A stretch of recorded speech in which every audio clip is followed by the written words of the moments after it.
we know that it's being recorded. All right, so tonight we are going to jump in here. We want to pray in. So we haven't prayed in yet, right? No, we we just have checked not. in. We checked in.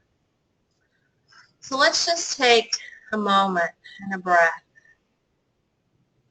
and let go of the busyness and just be present into this now moment and just anchor ourselves together as we move through this evening with ease and grace, having fun and enjoying a great company. We are so blessed to have each of us present, near and far, together. We say thank you, God. Thank you, God. Thank you. Okay, do we have anything left over from last week that we need to address? Any questions, burning comments that anybody needs to say?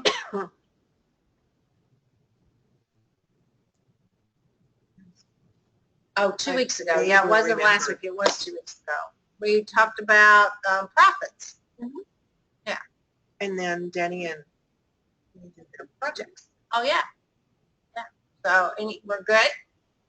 All right. Okay. So, All right. So, Jenny, do you want to add anything to yours?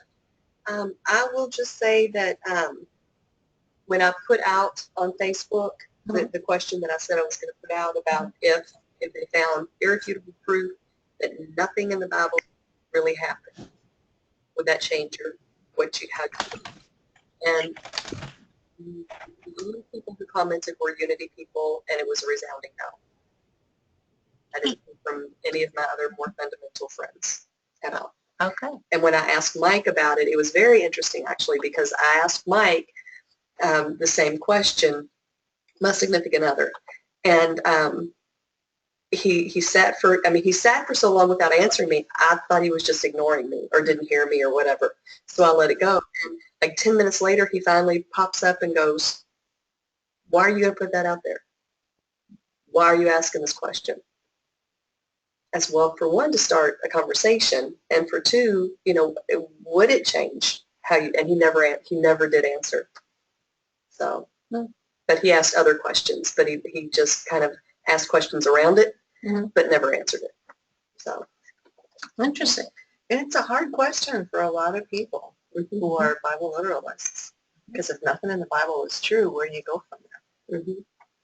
But he watched The Consciousness of the Christ with me last night and very much enjoyed it and has mentioned it twice today already.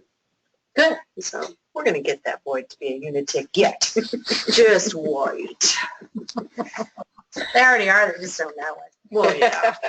It's not about becoming. It's about acknowledging and knowing. Yeah. I mean, I got Bruce to come to the concert. Yes, you did. On Monday. That was amazing. That was great. How did he feel afterwards? He asked me, he's like, it was really cool in there when it started, but afterwards, it got really warm. And I'm like, yeah, that would be the energy. He's like, oh, I figured it was just the boiler came on or something. I said, no, the boiler's turned off. It was the energy in the room. Well, and it was interesting in the workshop last night, because when we came in, they must have had, 30, 40 bowls in here? There were 60. 60? But they were all upside down. They were all sitting upside down, so the energy was kind of contained. They flipped them all over, and it got really warm in here, and someone said something about it, and the response was, well, the boiler's on the other side of the wall. It's not turned on. Yeah. It was the crystal box. Yeah. The energy just went up amazingly once they were free to energize. Yeah. It was wow. What they come back. Yeah, who did this? Who did this workshop?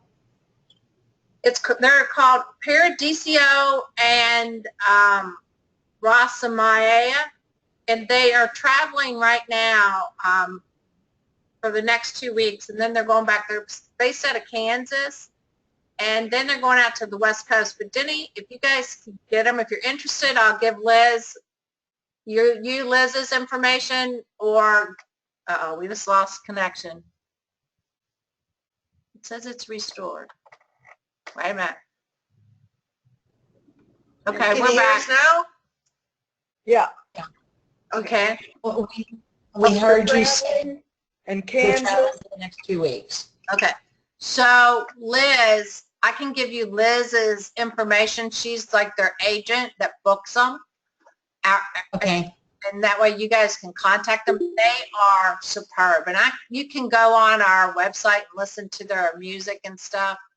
They've got Okay, I'll do that too. they've got like 7 CDs too that are available, and 3 of them have won awards for best album, best new England, Wow. Wow. you know, whatever. Yeah. Wow. They're just amazing. Yeah.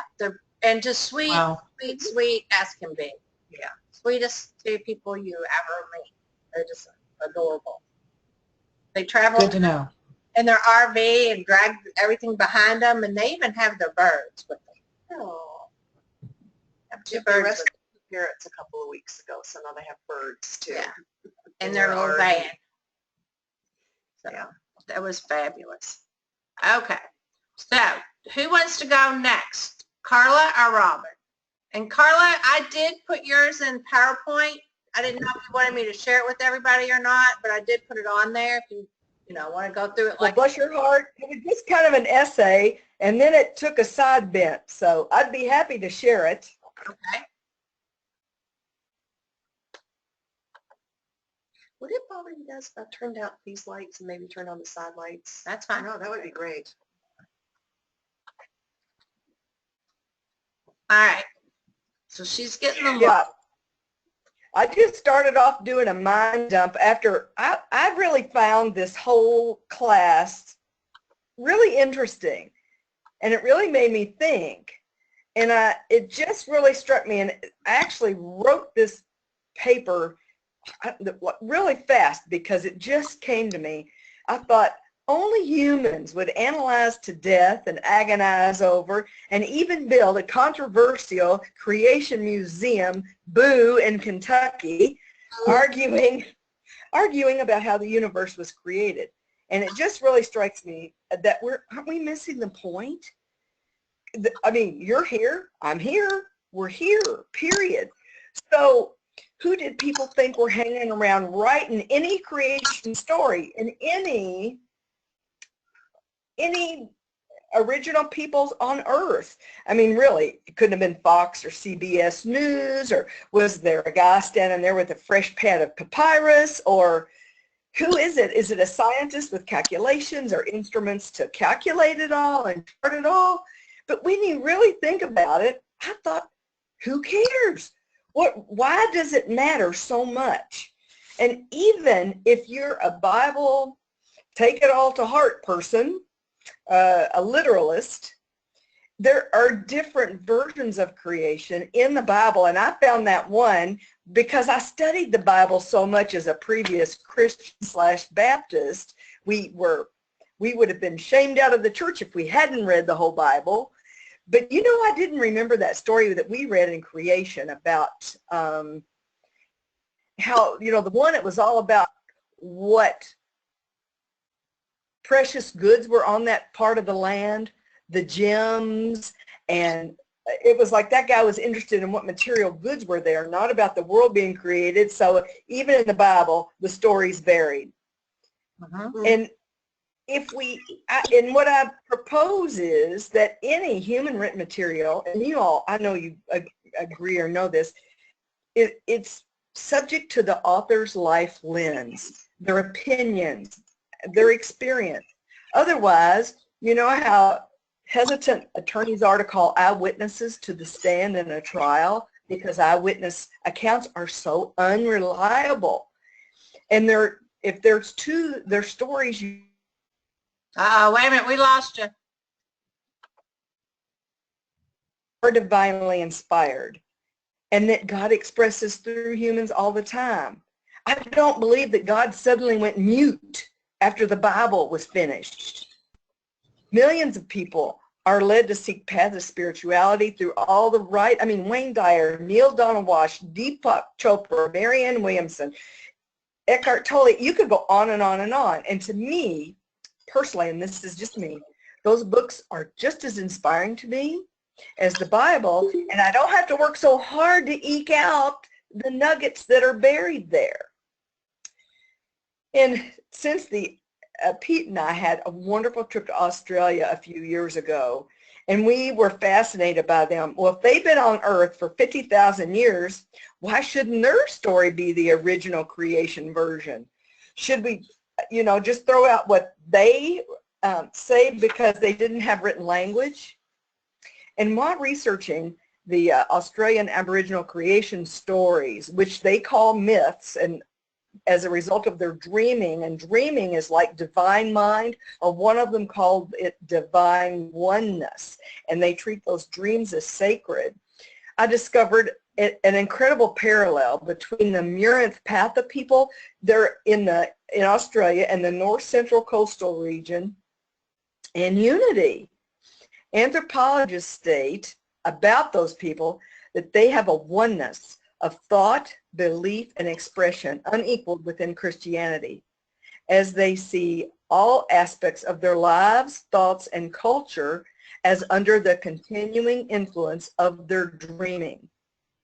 Within this Aboriginal religion, no distinction is drawn between things spiritual, ideal, mental, and things material, nor is any distinction drawn between things sacred and things profane. Rather, all life is sacred.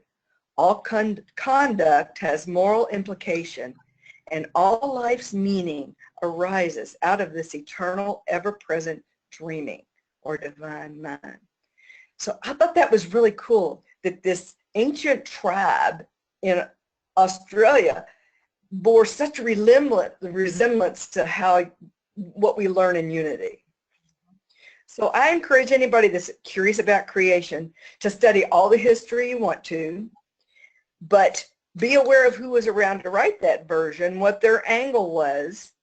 Are you looking at Baba Arthurs, who wrote their accounts hundreds of years after those events?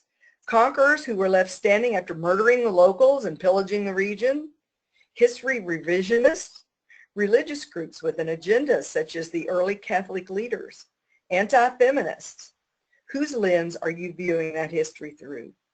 Read the Bible, the Book of Mormon, the Quran, study Buddha, meditate, read spiritual literature, attend seminars and classes from any faith you want to, because being curious, learning, and growth are great. In Unity, for me, a life-changing moment came the first time I was challenged to forge my own path and do my own thinking and be responsible for what I believe and live as truth, to practice what works for me and to release what doesn't resonate within me. So if people think for a minute, what would happen if they stopped examining the story of creation, took a long, deep breath, and just relaxed into the mystery of it instead? The fact is, the earth and the universe and you are here. We exist. And to follow up on that, if you don't mind, have you guys, a good friend of mine that's now coming to Downtown Unity, Elaine Wood, forced this book on me when we were in a bookstore in Flagstaff, Arizona. Oh, I haven't. It is so cool. It is about a particular ancient tribe in Australia, and a mutant is what they consider, that's an outsider, so we would be a mutant in their world. But this woman, an American woman, thought she was going to get an award from this group of Aboriginals because she was doing some work with some Aboriginal teens. And actually, when she got there, they took all of her stuff that she'd taken with her, they threw it in the fire and said, "You're coming on a walkabout with us for 4 months." So she went on a walkabout with them. And one of the things that happened during her walkabout with them was there was one of the men in the tribe, his name was Great Stone Hunter. He was walking on an edge of an embankment, and the ground gave way and he fell. He fell about 20 feet. And when he landed at the bottom, the group of people, they almost did it like a conveyor belt, said he couldn't have come back up any faster if it had been a conveyor belt, They laid him up on the ground, and he had a compound fracture with about 2 inches of bone in his leg sticking out. So, ew. And she said there was a guy called Medicine Man and Female Healer. That's what they were called. Stood on either side of that wounded man. And Medicine Man moved his hands up and down the surface, but didn't touch about an inch from that injury, while the other hand moved from the bottom to the top. And this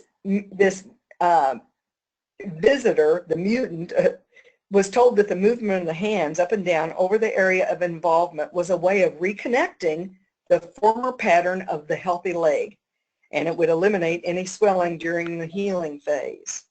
So they began to chant and pray, the patient and the medicine man and the healer. And she didn't see him do any traction, didn't see him pull anything, but that bone slipped back into his leg. And the female healer had a bag on her back with a tube in it. And in that bag, she had carried, women would come back after having their periods, and they would put the large clots, they would collect them and put them in that bag with that tube in it. Well, over time, it turns to like a black tar. And they, after the bone went back in, they held the edges of that wound together, and they took that stuff that was like black tar and put it over that, and he slept all night. And the next morning, he stood up and walked with them. He wasn't limping, nothing. And he weighed about 145 pounds, and she just couldn't get over the fact that how could you, she expected that severed bone to come flying back out of his leg, because she was just so entranced, you know, by that healing that they had done. And the female healer told her, and I want to read this to you because it's pretty cool. All humans are spirits only visiting this world. All spirits are forever beings. All encounters with other people are experiences, and all experiences are forever connections.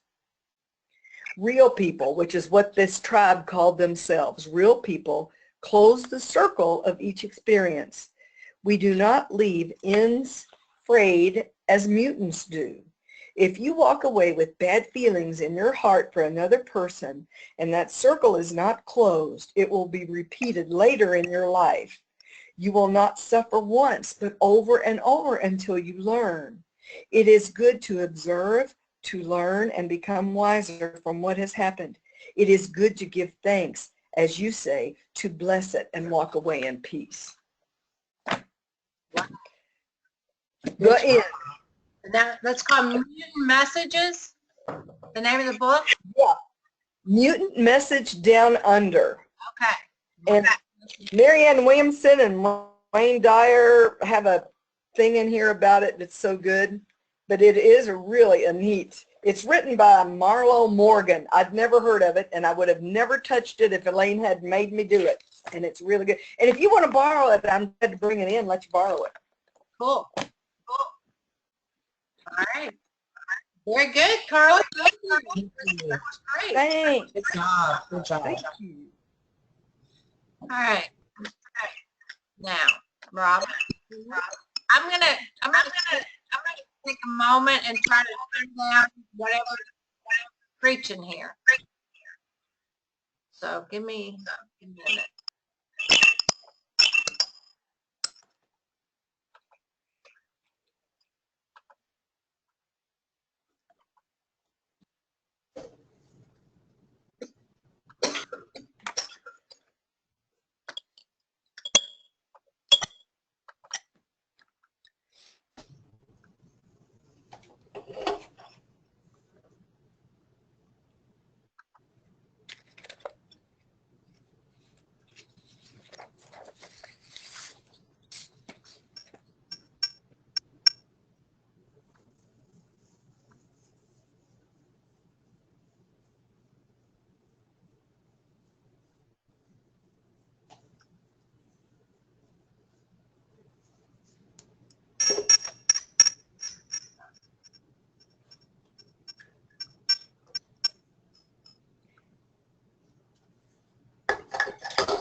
Nope, that's not it.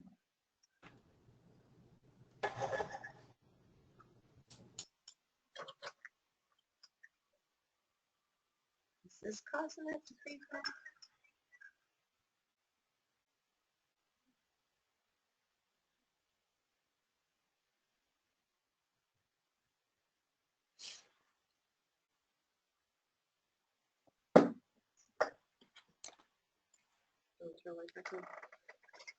Is there a button on the side of the screen that adjust the volume?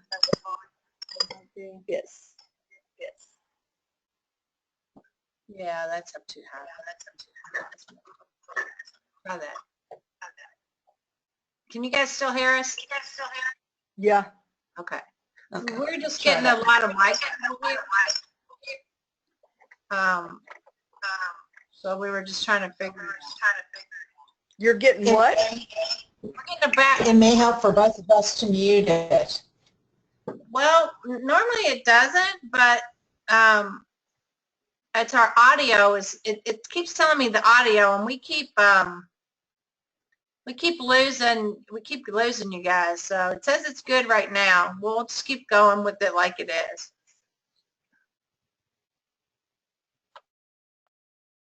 You guys, you're muted.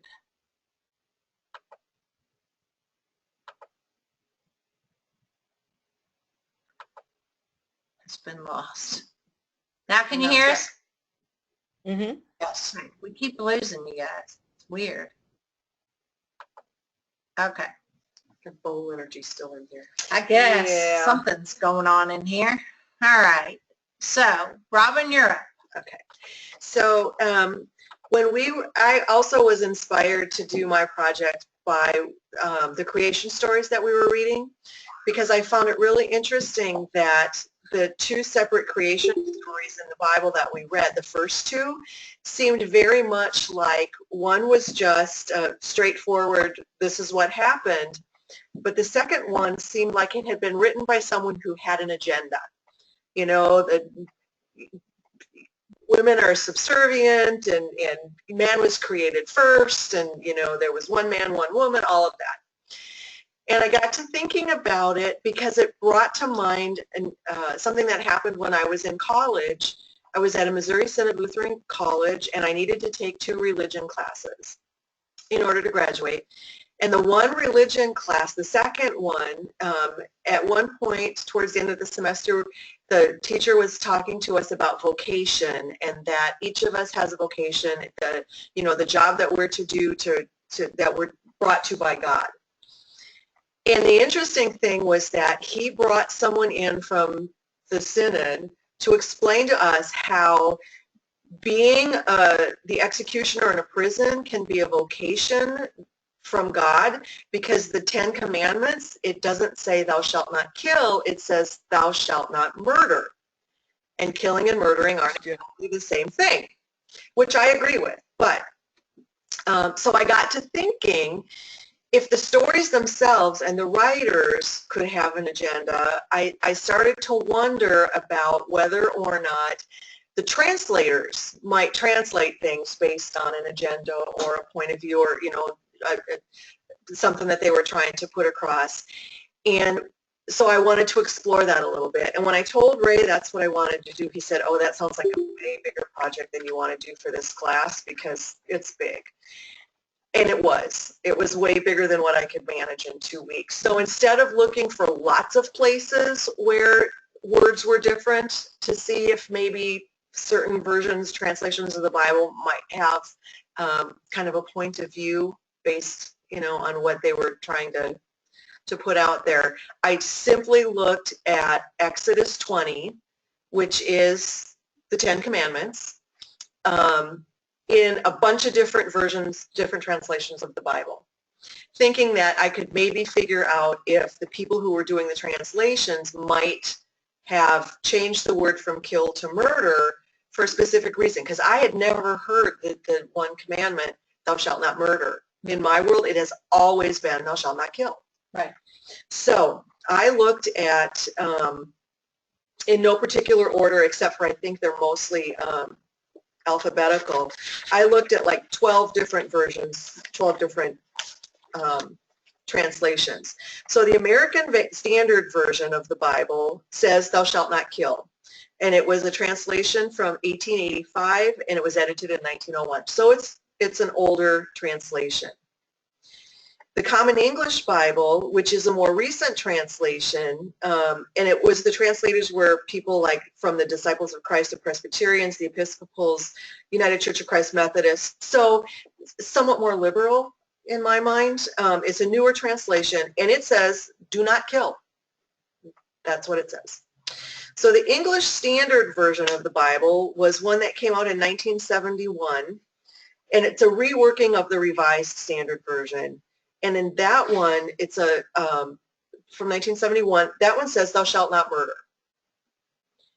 So that was the first one that I looked at where it was murder instead of kill. So the God's Word translation, which is a really recent translation that basically took the whole of the Bible and turned it from whatever version they translate it from into just clear everyday language. It's basically anybody can read this one and understand what it says. And the translation for that commandment is "never murder." The Good News Version, which was published in 1976, says, "Do not commit murder." The Holman Christian Standard Bible, which is also a more recent translation in contemporary English, says, "Do not murder." The Jubilee Bible, and it's a Jubilee 2000, and I didn't get a whole lot of information on this one. I've never seen it, so I'm not clear. I think it may have come out in 2000, which is why it's called Jubilee 2000. I don't actually know, but that one also says, "Thou shalt not murder." King James Bible, of course, we're all familiar with that one. That's the one I used as a kid. It was published in 1961 and then updated through the last update of the actual King James Version was in 1769, so old. "Thou shalt not kill."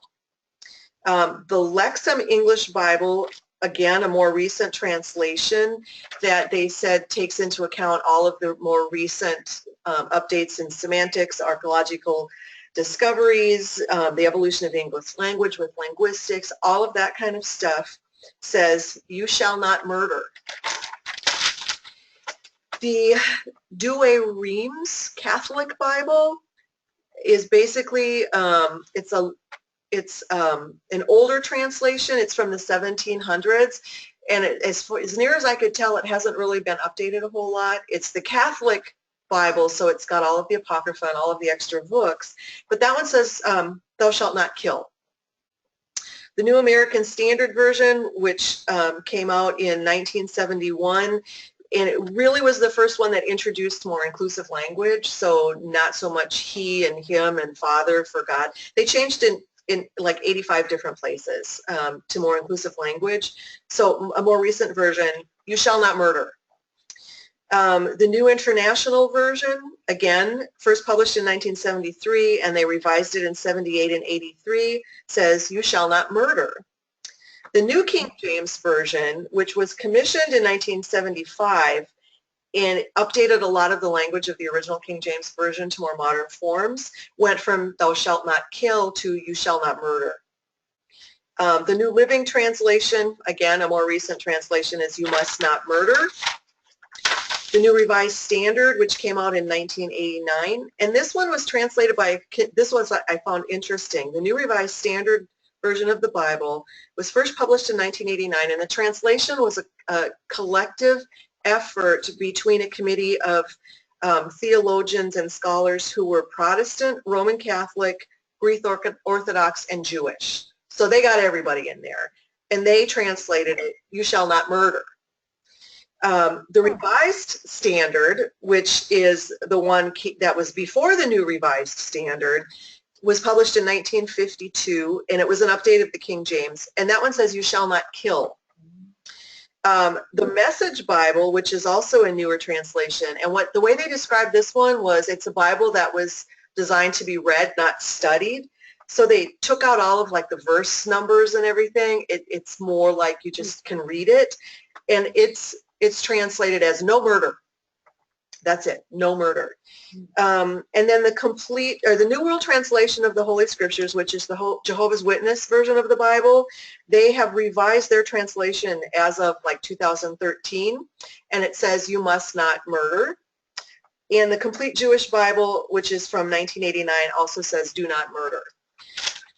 So in going through all of these different versions and trying to figure out who did the translation, what denominations they were meant for, all of that kind of stuff, to see if there was any kind of bias in the translation, what I came up with is, I don't know.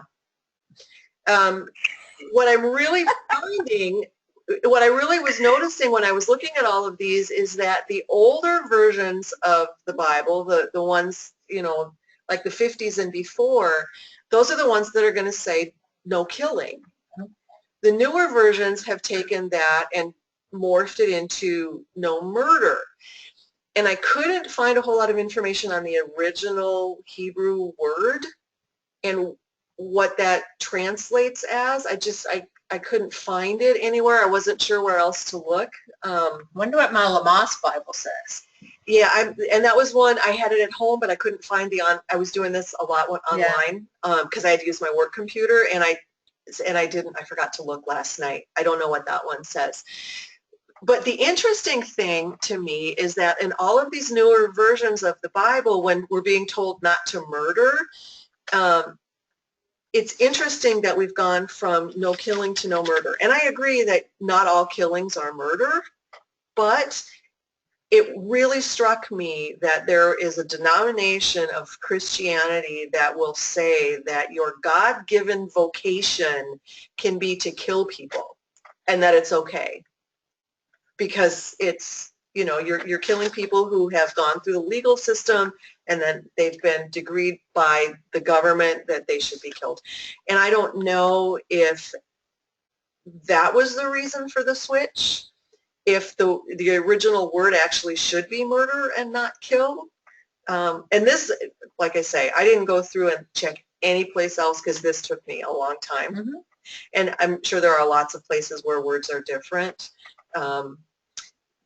But it just strikes me that a lot of the newer translations are, with the exception, you know, like the Catholics are really, really clear. They're against abortion, they're against the death penalty, they're against killing in any way, shape, or form. And theirs says, thou shalt not kill, which is what all the older versions say. So I don't actually know the reasoning behind why it got switched. And I don't know if there's necessarily any kind of an agenda in there. I didn't have enough time to go far enough into it to find out. But I found it very interesting that every new translation that I looked at, it now says murder, not kill. Wow. It sounds, when you think about it, kill sounds like old language. Murder sounds like current context. Exactly. That's interesting, Robin. I think that's probably part of what's going on. But the other thing is that if you change it from kill to murder, Intentional. It weakens what the commandment originally said, because basically if I kill someone in self-defense, according to the new version, I'm okay. According to the old version, I still have killed someone. And so I found it really interesting, and I'm not exactly sure that I've gotten anywhere at this point, other than that I looked at it a lot in the last 2 weeks, and I'm just as confused about it now as I was then. I wonder if part of it may have been, like you were talking about the death penalty. Some of it may have been, I'm so sorry. I couldn't hear Denny. Denny was talking. Oh, I think she's mute, but go ahead. We're talking about the penalty and all. If changing it may have actually removed an agenda, because when you have groups who are against abortion and against the death penalty, and it clearly says thou shalt not kill, but if you change it to murder, then that kind of takes away their ammunition using that as well. And that's also a possibility.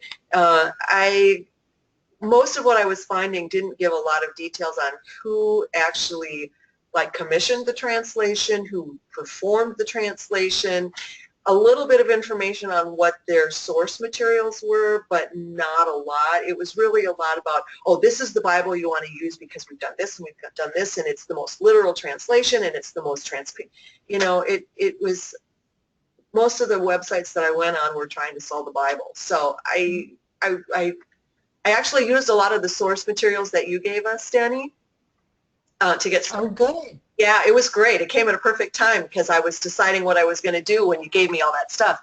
But as you pointed out, you have to be really careful on some of those websites.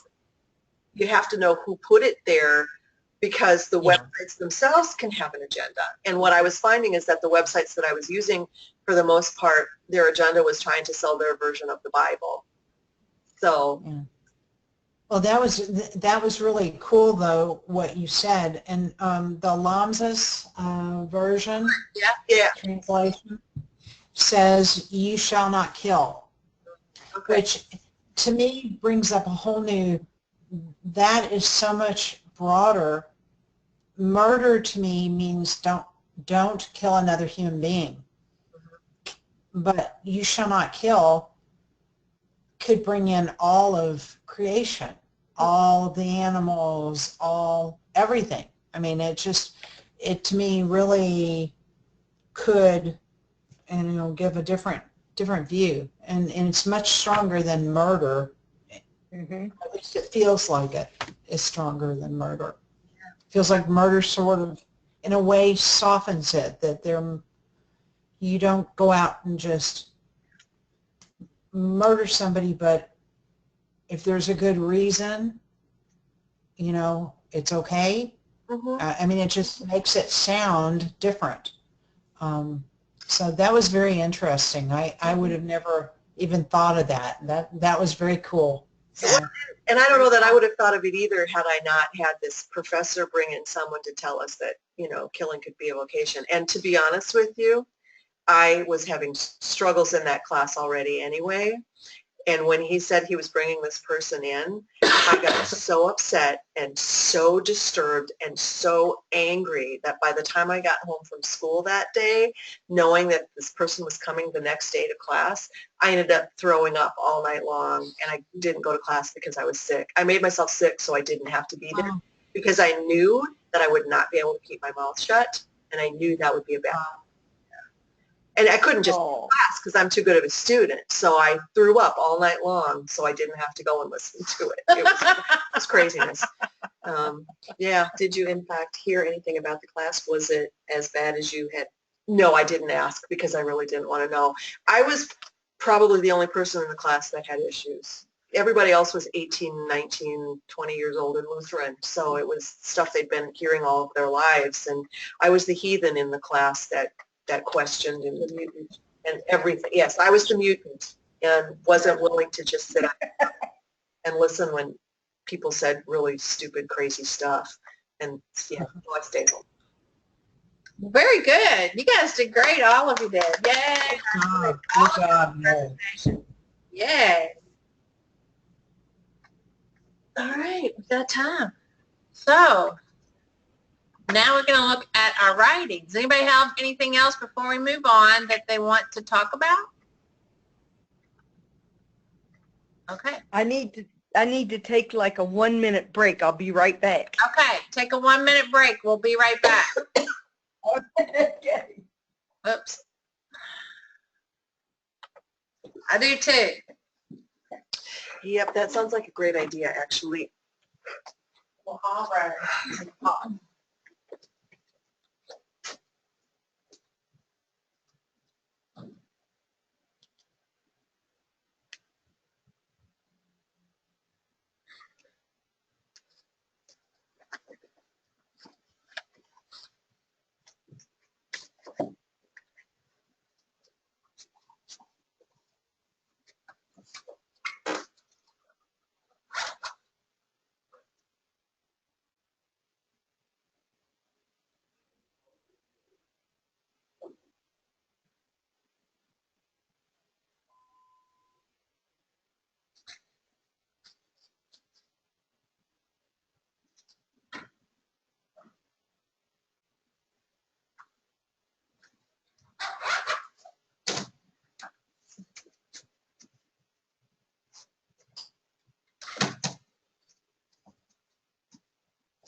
We've all disappeared.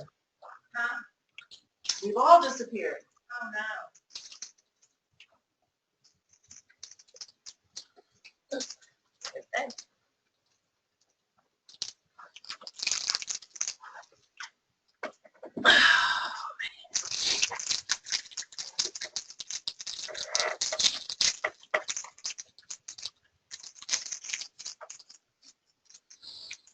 The other thing that I thought of after I was kind of done with this was, I know this is really more about, learning about the Bible and not necessarily interpretation. Mm-hmm. But the last thing I thought of was, what does that mean for me? What's the metaphysical meaning for me in thou shalt not kill, or don't murder, and I haven't had a chance to really look at that piece yet. Mm-hmm. It kind of came up at the very end.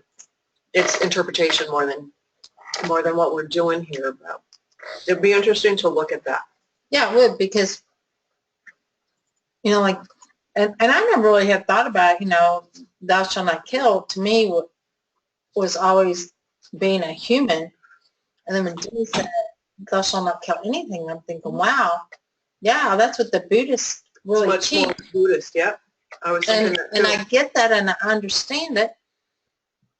And now I can see more and more. The more I study in Unity, I understand Charles's thinking a little bit better.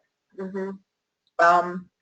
And I've always been a Charles Fillmore. I like reading his books. A lot of people don't, but I understand why he became a vegetarian. Mm-hmm. More and more. Mm-hmm. And that's just part of it.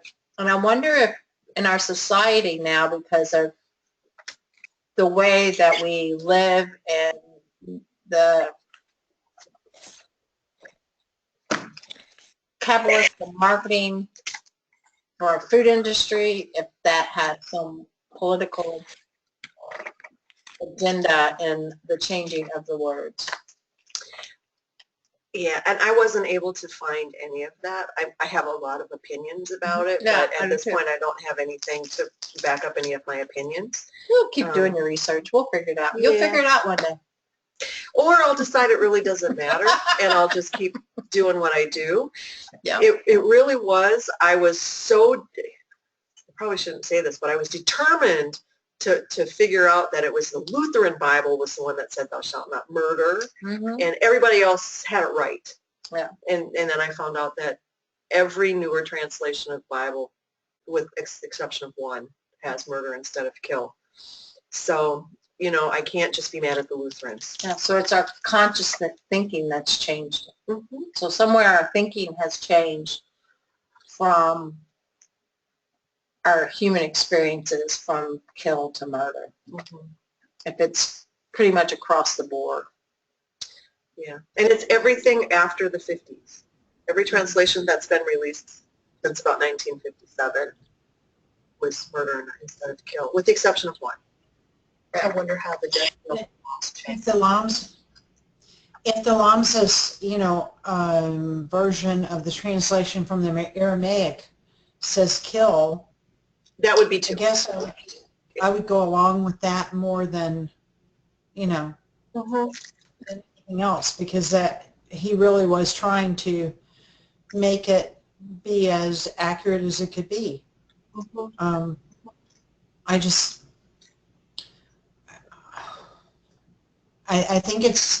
I think all of this is very difficult because we really are working on the whatever number of versions from the original translation, and that really puts us at a disadvantage, I think. And I have to just sort of be okay with whatever it is, And the other thing that I found really interesting is that a lot of the translations, they talked about wanting to try and preserve some of the cultural stuff because this was a lot for the first century, or however long ago it was, for that the Hebrew population that we've now kind of translated and tried to make more modern. So what was the intention for the people that it was written for? Is it don't kill or is it don't murder? Because they're not necessarily the same thing. Right. And I don't know because I couldn't find the original word. Yeah. I don't know. And that was the other thing. It's like, okay, we're modernizing all this stuff, but it still was written for people who lived, you know, however many thousands of years ago. Right. Yeah. So, different world. Yep. It is. Interesting. Mm-hmm. All right. So we're going to move into writings. And the writings, they ask the questions, or they answer the questions, maybe both. How shall I live, and what is life about? That's really the overall synopsis of the writings.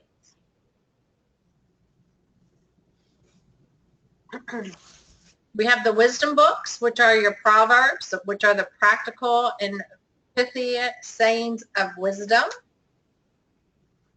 We have Ecclesiastics, which are the reflections of life's mysteries. And we have Job, which are the radical questions of the conventional wisdom.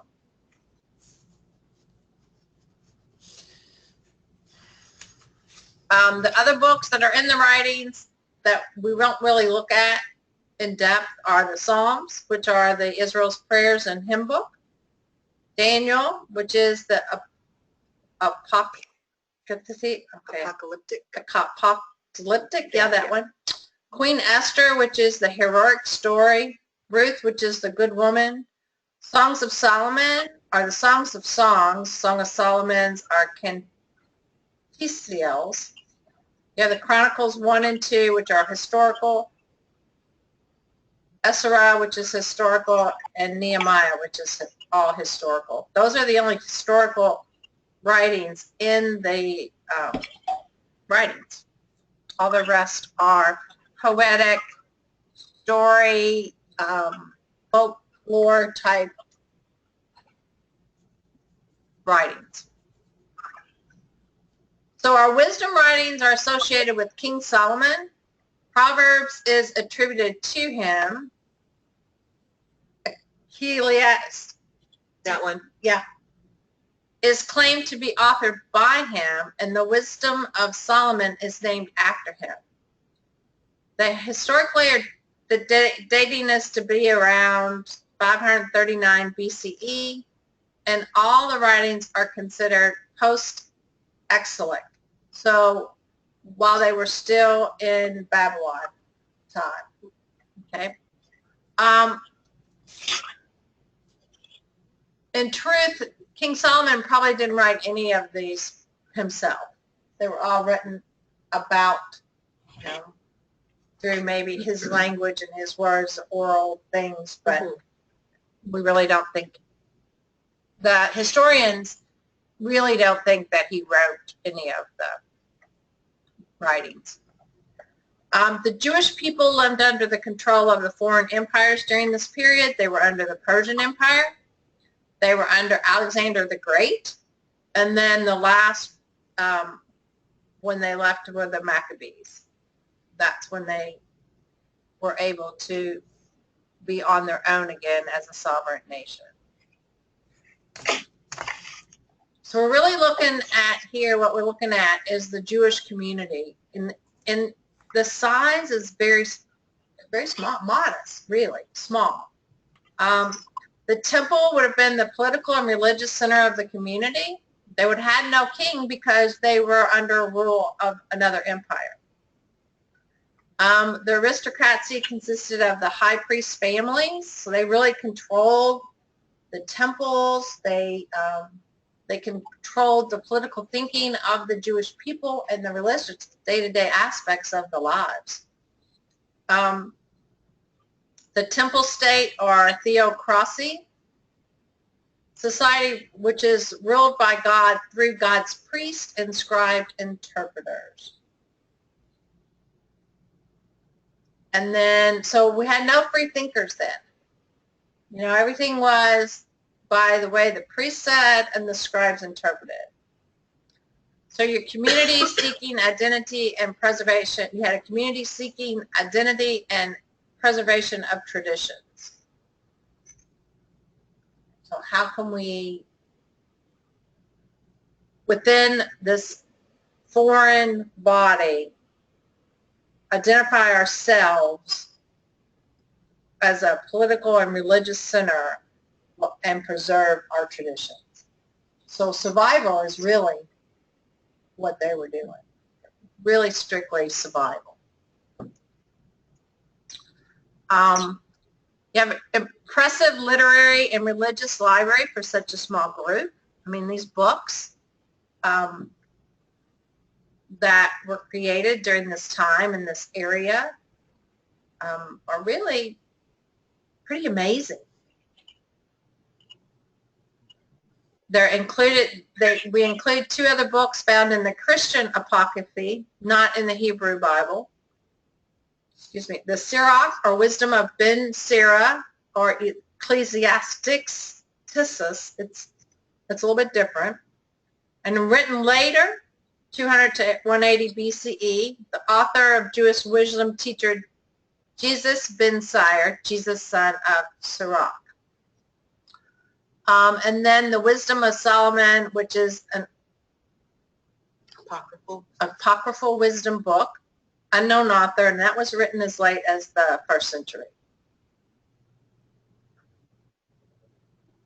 You know, I don't know that I had ever heard of Ben Sirach. Had anybody else? I never heard of it. No. Okay. Good. I'm glad I'm not the only one, because, you know, I'm reading this and I'm going, huh? Okay. Did I miss that? So I'm going to go back and really do some research. This part of this book, this chapter in this book really made me aware of the limited knowledge I had in this part of the Hebrew Bible, the ending. And you know Genesis, you know the stories in the beginning and Noah and all the creation. And, you know, you hear the Psalms and the Songs of Parliament, but then when it came to other parts of it, I was like, really? So, I mean, I actually was doing research myself in some other areas on the wisdom books in the writings, because they were just kind of, I don't know why. Even though I've taken this class before, for some reason, it didn't register with me, the wisdom book. So I found this to be very interesting. One of the things that I thought with several of the things that have happened in this course are that I need to go back and look at this whole course, all of these chapters, like I was teaching them, just as a beginning. I mean, I had a beginning with this overview, but then a second beginning as if I was going to teach them, and to try to learn more of them that way, and to then go back through them again, because I'm really, really limited as to my Bible knowledge. And some of the things, like when we're talking about these writings, made me even more aware, like you said. But there were other things earlier on in the course that also made me aware of that. And I thought, this really needs a whole lot more than 10 hours just in class time. I need some way of getting it in me. And it just, sometimes it's so much stuff, it just feels like it's really hard to take in. And that would be my way of, that's my way of doing it. Outline it, go into detail on it, because that's the only way I can learn something that's that intense. Right. Yeah, and that's kind of what I've been doing, Denny, is I would read the chapters and then I'd be like, well, wait a minute. what do I really know about this? And what else, what questions came up for me that I needed to go and find the answers to? Yeah. Carla, have you heard of these books before? Because you're probably, out of all of us, the most Bible-oriented. I've forgotten more than I ever learned, believe me. Okay. But no, we didn't. I never heard any of these. And we were taught that the Bible was complete, and it would have been really frowned upon, you know, to look outside like the books that weren't included with the Bible. Okay. That would have been really a negative thing for me to do. Okay. So I don't know outside the Bible. I did a lot of study in the Bible, and it was our social life in Trimble County. You went to church on Wednesday night because that was the only thing going on. Yeah. I'm laughing with love thinking of my buddy up there in Trumbull County. Oh my gosh. It gave you good background, but I think you guys have that same good background because after reading all of it, the Old and New Testament, what sticks with me are the Old Testament stories and the hope that the New Testament offered. And I'll never forget what a mystery and how scared I was of Revelations. Revelations is fun, though, when you look at it from a different point of view. Well, you'll get to do that soon. Next week. Next week. Oh, yay. That one. Yeah. All right. Okay.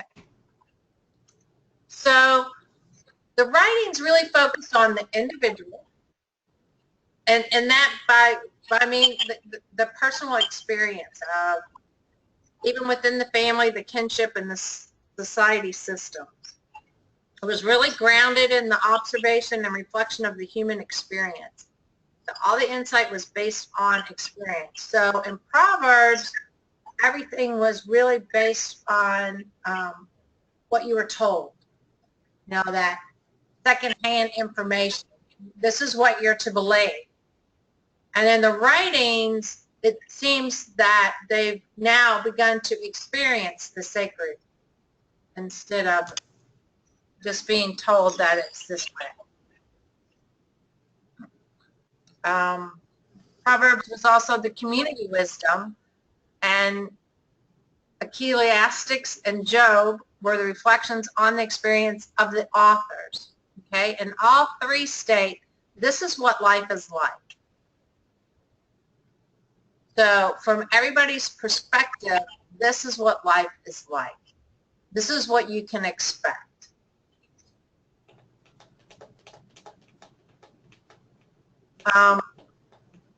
Proverbs is 31 chapters, 2 parts. It's the wisdom poems, which are chapters 1 through 9, and the rest of the chapters are 10 to 31 are short, memorable sayings. They're sayings of generations of wisdom teachers collected through the ages. So there's no one author in any of this. Is this where you find spare the rod and spoil the child?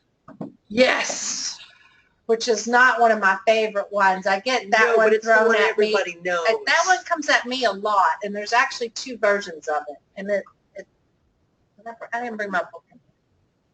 Which, this one? Yeah, it is on page 167. I memorized it, I think, because I took this one a lot. No, that's not it.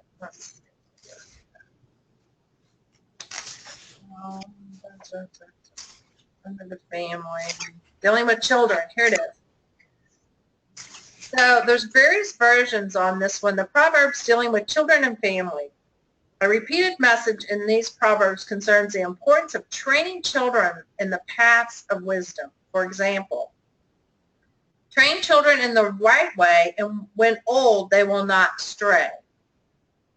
That one's good. I can deal with that one. And then physical discipline is a part of this training. One of the best Proverbs is, spare the rod, spoil the child. In its full form, it reads, those who spare the rod hate their children, but those who love them are diligent to discipline them. wasn't there a version where the rod was actually translated not to be a punishment, but more of like a shepherd's rod, where you're, you're guiding them, not beating them. Right. So here's With a, Sean. the same theme is sounded in several more passages. So here's the next one. Do not withhold discipline from your children. If you beat them with a rod, they will not die. Folly is bound up in the heart of a boy, but the rod of discipline drives it far away. Blows that wound cleanse away evil. Beating makes clean the innermost parts. Not good. Not good. So we'll rip that page out and throw it away. Well, you know, in the context that most people take it, though, spare the rod, spoil the child, if you read it in its full form, that's not really, to me, what it says. Right. Those who spare the rod hate their children. But those who love them are diligent to discipline them. It doesn't mean that you have to beat your child, but it does mean that you have to discipline them. That's something I get this one a lot. Well, and there's a huge difference between discipline and punishment. Yes, there's huge.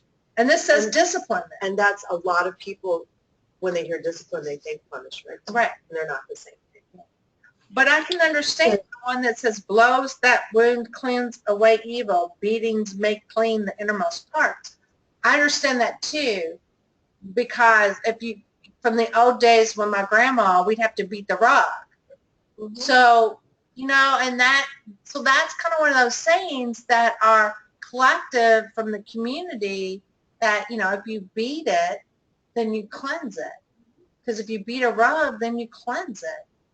But it doesn't necessarily mean to beat your children. Now, if you take it literally, yes, yeah, I can see that. But, yeah, folly is bound up in the heart of a boy, but the rod of discipline drives it far away. It doesn't mean you're going to beat them.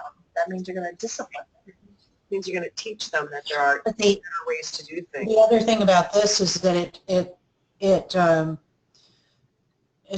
says that it blows at wound, cleanse away evil. So it's putting in there to begin with that the child, or whoever it is evil. Right. And this is, to me, this is one of those things that people just take literally and then they use it for their own devices. Yes. And don't use it in a proper way. I mean, spare the rod, spoil the child. Those who spare the rod hate their children, but those who love them are diligent to discipline them. We all know that if we discipline our children correctly, they have better parameters.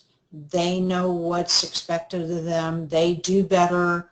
They're happier, all of that. But we also know that beating a child doesn't do anything except put the fear of God in them, and we don't want fear in our children. Right. I mean, that's what we don't want. Well, it just creates trauma. It doesn't put fear into them. It actually creates a traumatic experience. That the brain are saying, I mean, you know, from the brain scientists, they actually are creating traumatic experiences for that child. It'll either break or break them or make them stronger, but well, it doesn't really make them stronger. Children who are beaten are either have their spirits broken or they rebel and you never see them again. Right. You know, it doesn't do what people think it's gonna. Yeah. I find it interesting that there's all kinds of sayings about how, you know, the good wife versus the bad wife, but nothing about how to be a good husband. Yeah. And I think a lot of it is still because the mindset at this time was that men owned their women and they owned their children, and you would certainly, you know, you treat them like they're a farm animal. Right. Yeah, and that's the truth. And so in the wisdom poems 1 through 9, they focus on Israel's wisdom traditions, life as a way or a path. I found that language to be very interesting since that's kind of Unity's thought philosophy, life is a way. We follow the path of the journey. And they have two paths, the wise path and the foolish path, or the righteousness and wickedness, or the way of life and the way of death. So it's written in 3 different ways throughout the poems, but it's really the same wise path, foolish path kind of concept, or the way of life and the way of death.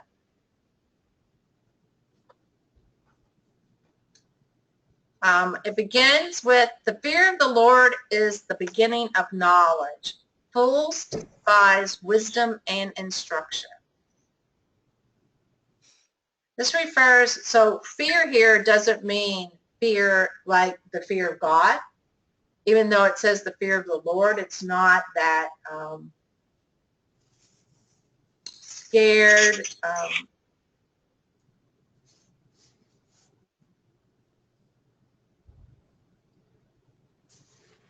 another one. Terrified. Envision that you would think the fear of the Lord. What it really they're referring to is the awe and wonder and reverence of the one who is the maker of heaven. It's supposed to be heaven and earth, and the Lord of life and death. I thought that was pretty interesting. And it transcends the world of the everyday. That's really what we're talking about in Proverbs 1 through 9. What is the awe and the wonder of the oneness of life and death, the mystery, and how it transcends the world of the everyday? Because that's really what they were looking at, was the everyday.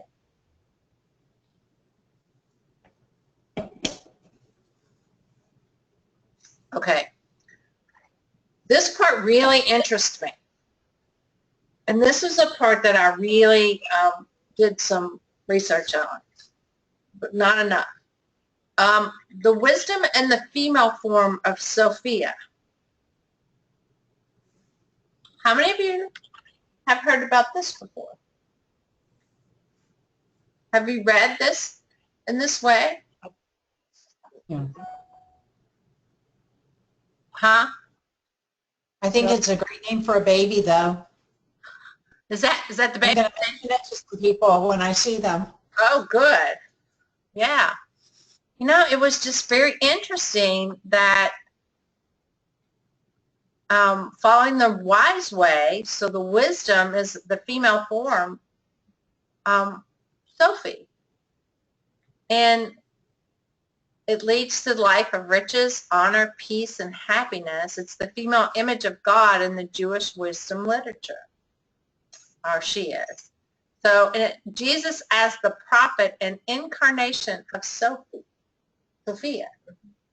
In the movie last night, I remember one of the quotes of Jesus was that, I can't remember exactly, but it's, I come as the son of Sophia. I come as, and he mentions Sophia, the female, the incarnate of wisdom. Yeah, I must have missed that because I watched that movie recently before I get to Ray, but I was like blown away by this, really.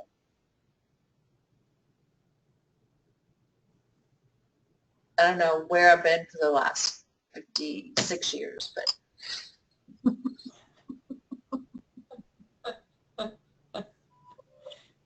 okay. So then the second woman, or the folly, is the folly or strange or alien woman. I like that they said alien woman, the adulteress, the seductress, the literary elegance and psychological astuteness. And she invites folly and mimics Sophie. And she leads to death.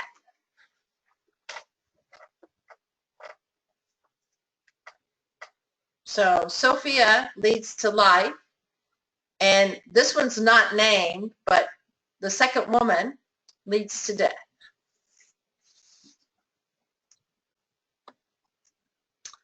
So there's your two personification symbols, symbolize two ways, life and death. Two ways of living in the physical. And so this is really about the physical life. It's not about the spiritual. This is their day-to-day living.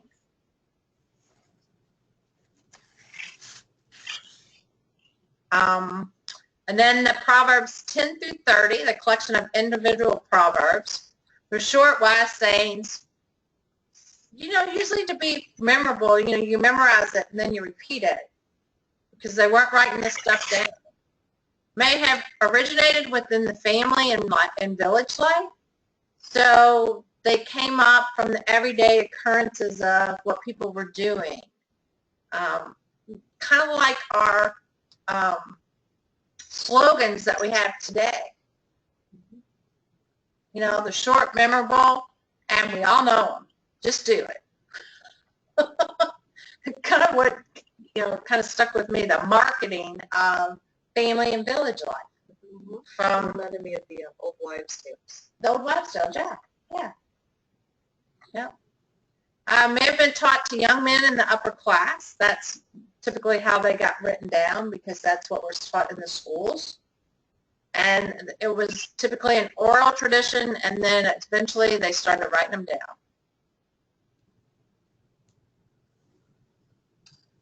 It's characterized by elegance and humor, dealing with children and family, rewards of right living, and conventional wisdom.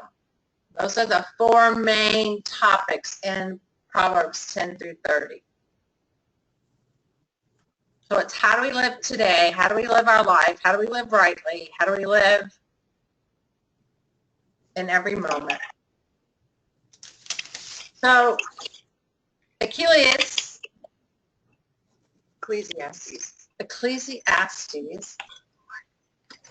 author is Quoltha, or the wisdom teacher. I don't know if that's what that says or not, but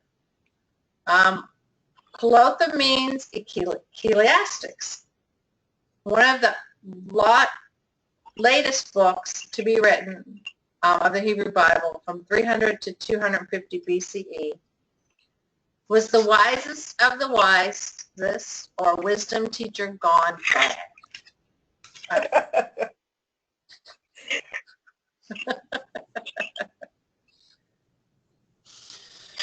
Okay, so the central metaphors for here are vanity is vanities, all is vanity. And then it said that Hapel is the more metaphorical for breath, vapor, mist, or fog. So if you look at it metaphorically, all is breath, all is vapor, all is mist, all is fog. I just thought that was pretty cool. And then the other metaphor is chasing after wind. As you said, herding the children with the shepherd's crook, that's part of it. Herding or shepherding the wind, image of brutality. So how are we moving? How are we flowing? What are we doing? And, chasing after the wind. Here we go. You're going to go chase after the wind. I can hear me telling my kids out there. It's also attributed to speech. Well, this is part of it. Solomon fabled having everything desired. He had wisdom, power, fame, wealth, reputation, security, possessions, and sensual pleasure. And all that has been declared as vapor or fog, insubstantial, male, and unsatisfying. So he has everything. He has everything. The good and bad and the ugly. And they really don't think this was his speech, but it's called his speech. And then we get into the righteousness sometimes do not prosper. And how many of you guys have ever thought about this one? Or felt like that? That you do everything. Bad things happen to good people. But you just can't move. What'd you say, Carla? That book, Bad Things Happen to Good People. Right. Mm-hmm. Yeah. That's right. I just messed up here. Hold on. Give me a minute.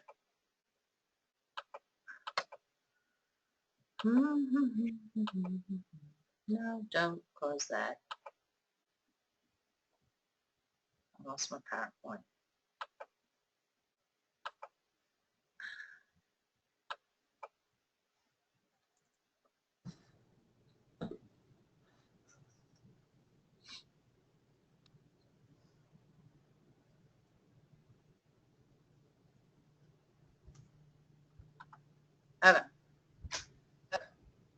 Okay. So yeah, good things happen to bad. I mean, bad things happen to good people, and how that relates to everyday life, and what do you do about it? You just we're taught that if you do right, that's the conventional wisdom. If we do everything the way it's supposed to be, then we're supposed to be prosperous, and we're supposed to be, in the land of plenty, in the promised land, or however you want to phrase it. But in reality, that's not necessarily true. This to me just is sort of weird because death is not random. Mm-hmm. Death happens to all of us, Right. at some point. Mm-hmm. And really, if we're truthful, we have no control over anybody or anything. Right. At any time. Right. So, I mean, we can have all of our unity thoughts, and I have them all the time, and I know that when I hold what I want manifested in my life, it's much more likely to happen. Correct. It's just like selling this house that we've rehabbed. Somebody said, well, you should put the thing about the St. Joseph statue, and just went, ha, ha, ha, ha, ha. And I said, I believe in that because I believe that I'm saying to the universe, we want this sold. We've been putting a lot of love in this house, and we know somebody wants this house.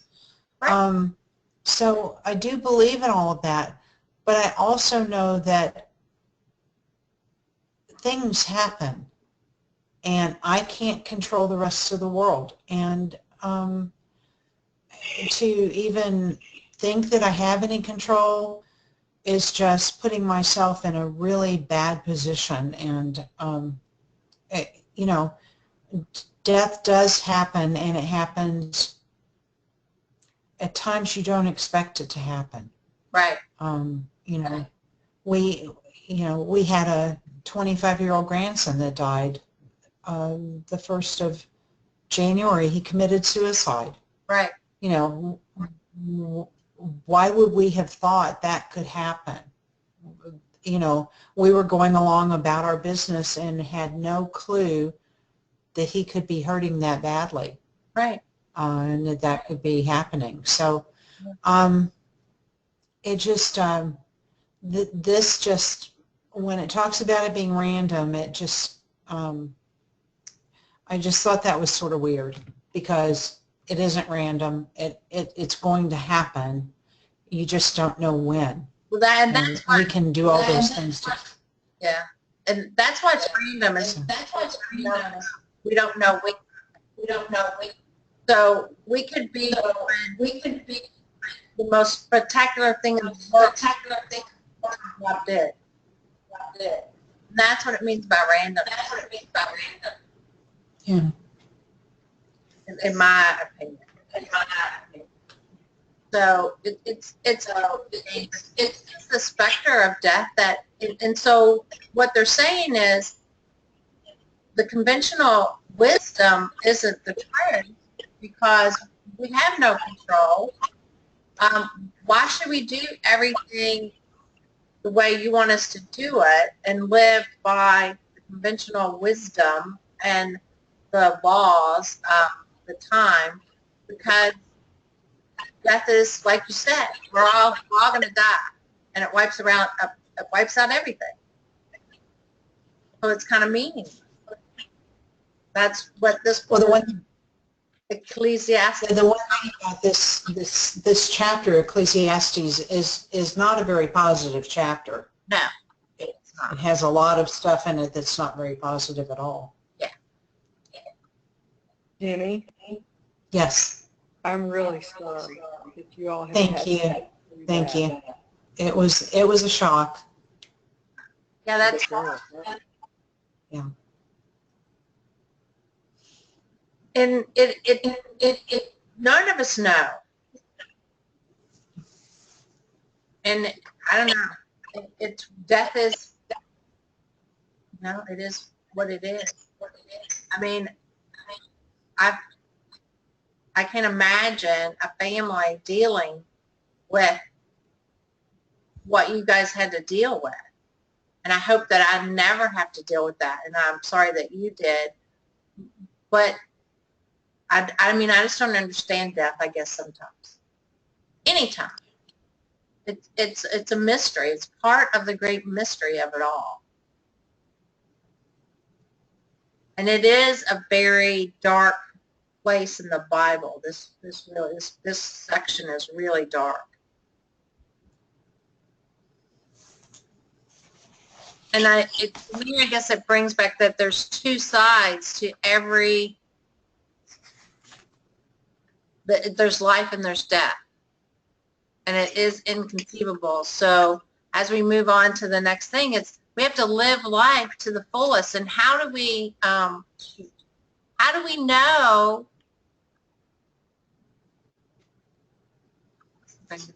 So then the how to live. So in the darkness, we still eat, drink, and find enjoyment in their tools from God's hand. We have nothing better than people happy and enjoying themselves as long as they live. That's God's gift. None of us know how long we're going to be on this planet. None of us know how we're going to exit, and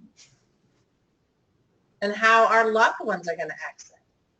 You know, one of the things I always try to do with my family when the kids were growing up is to make sure that everybody left the house in a loving way. Because I never knew if something was going to happen to them. And it wasn't something that I worried about, but it was just, that was the way that we were sent off, and that's kind of the way I always tried to send my family off, with love, because I never knew what was going to become of any of them. And I think that kind of probably had a lot to do with my dad, because he was in Pearl Harbor when I was born. And he saw death from a whole different perspective than most people did.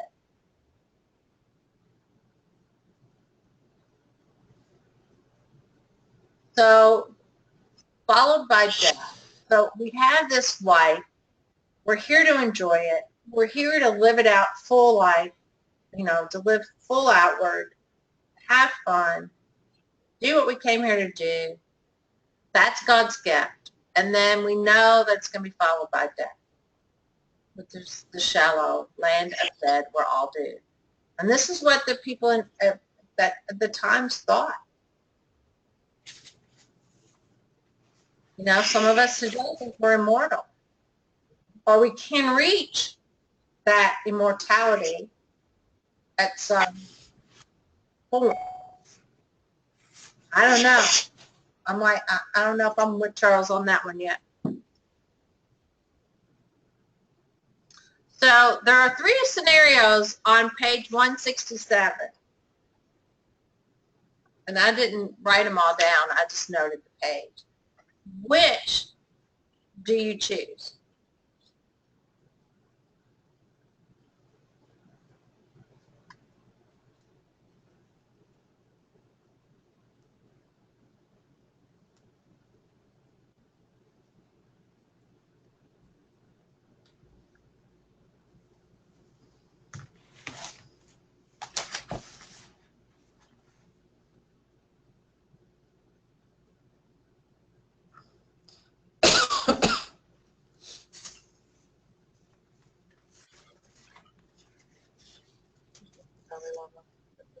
The Dalai Lama, the third one. What about you guys? They both chose the Dalai Lama, the third version. I would choose that one. I like it. Yeah. Yeah. So the one with compassion and understanding and love. I like the parallel he made with this in the Eastern philosophies. Mm-hmm. That was very interesting. Yeah.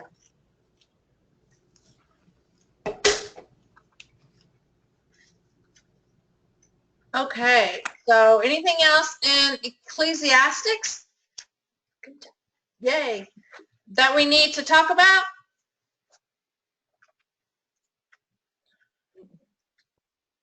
Okay, so we're going to move into Job. And we might get out of here right on time. So Job is really about the radical questioning of the conventional wisdom. It was written during the Babylon exile, the 6th century. It was possibly a folklore. It may have more than one author.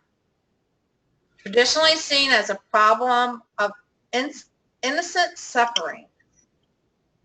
So the other purpose is the probing of the conventional wisdom. Do we take God seriously as a means or the ultimate end?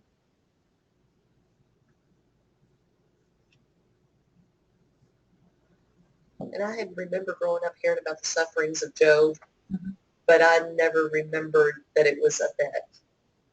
That it all came about because of a bet. A bet between God and Satan. Yeah, that was really interesting because a lot of people suffer. And we don't know what that suffering really does to that person. And we don't see it. And, you know, for it to be cast as a bet was an interesting perception. I always had problems with Job because I thought it made God seem so petty. Petty? Yeah. Yeah.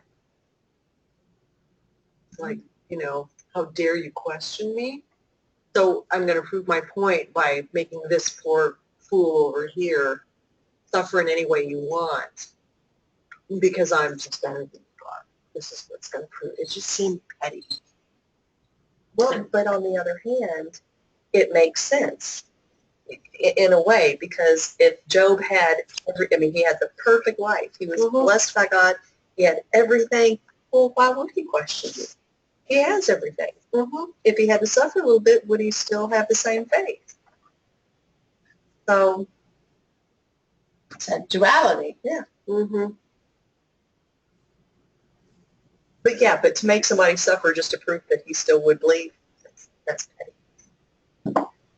But I also thought that the way that I read the New Testament, the fact that, you know, Jesus is supposed to be God's physical son, and the fact that he allowed him to be crucified also seemed like a really non-loving parent thing to do.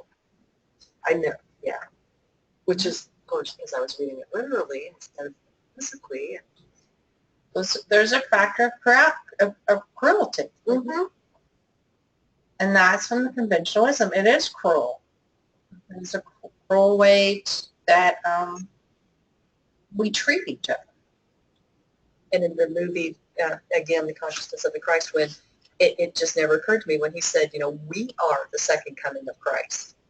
And it, you know, I was thinking about that, and I thought, yeah, but Jesus is probably, I'm not stepping foot down there again. Something did to me the first time. So, but that was, I never thought about it like that. Yeah. Okay, so Job pleads his innocence. So now we're talking about Job and the comforters. So Job keeps pleading that his innocence, and the comforters, his companions, keep telling him, well, you've done something wrong. And they defend God's honor to the end. I mean, this is your fault. You did it. This displays the inadequacy of the conventional wisdom. Conventional wisdom lacked the explanation of suffering. So it failed to account for the way the world is ordered. It puts you in the place of always trying to figure out what you did wrong. Right. you're always stuck in the past with that one foot in the past, because you got to figure out what it is, what I do wrong, how did I get here, you know, oh me, woe me mentality. That's the victimhood. We live in that victim state of consciousness.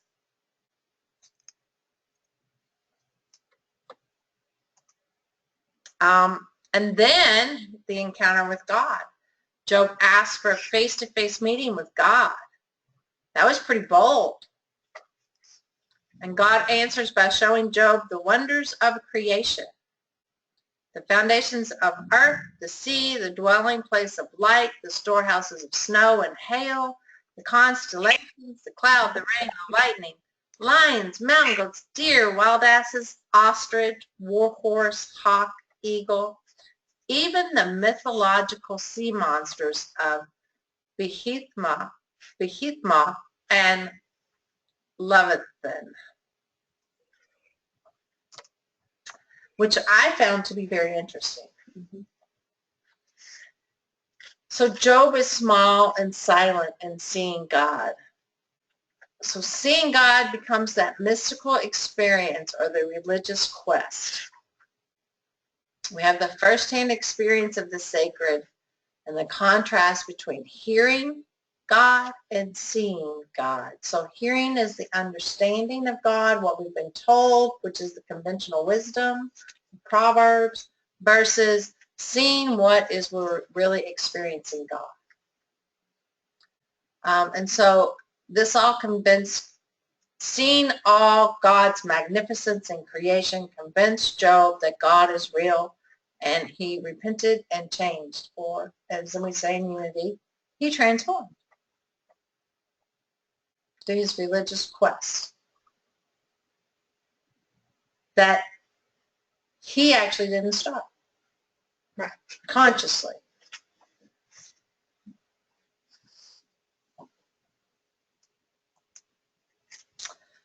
So the transformation is from that secondhand religion, the learn from others, the Proverbs, to the firsthand religion, which is the spirit of God, which is what both Job and Ecclesiastes talks about. And the experience of God shatters the learned God. So once you experience God, your understanding and knowledge shifts to where the learned God no longer serves you, which is what happens with most people who find unity or some other type of experiential religion. Okay. So that's kind of where I ended at.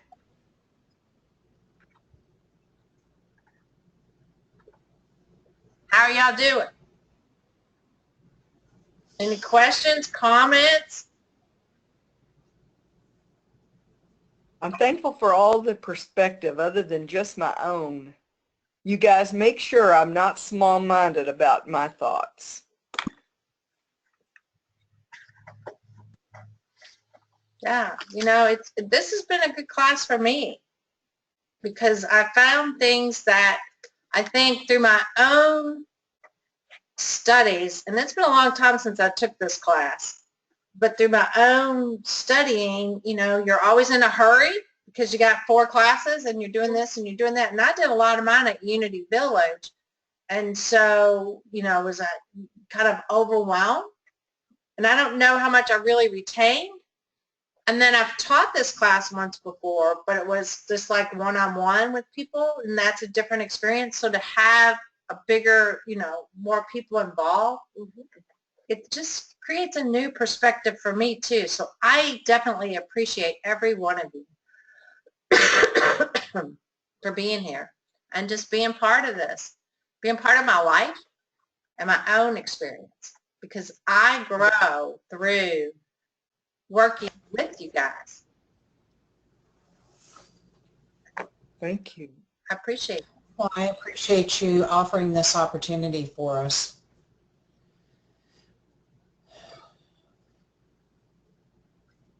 really happy this new program lets us actually do class without having to worry so much. This is That- great. Yeah, that we can actually hear each other and see each other. And It's Doing it almost from as, both- Yeah. yeah, it's almost as good as having you in the room. Yay. But I don't get hugs that way. That's the only problem. I'm Almost as good. all right, let everybody hug themselves. We'll give each other virtual hugs. Yay!